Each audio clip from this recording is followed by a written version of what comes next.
एक बड़ा ही और पैराडॉक्सिकल खतरनाक सवाल, अगर जिसका आंसर आपने दे दिया तो मैं मान जाऊंगा आप सच में जीनियस हो।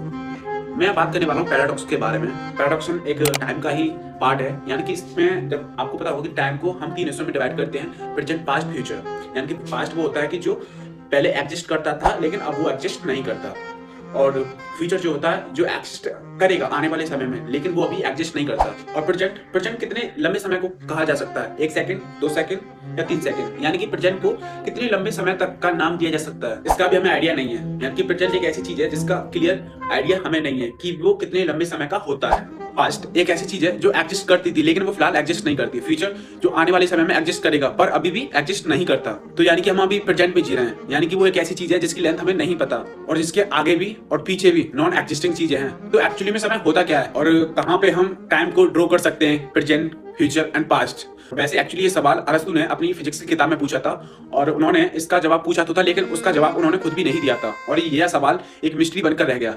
अगर आप इसका जवाब दे देते हो तो मैं मान जाऊंगा कि हाँ आप जीनियस हो, और मेरी कमेंट सेक्शन में आप इसका जवाब दे सकते हो। और चैनल को सब्सक्राइब कर लेना ऐसे ही मिस्टीरियस सवाल के लिए।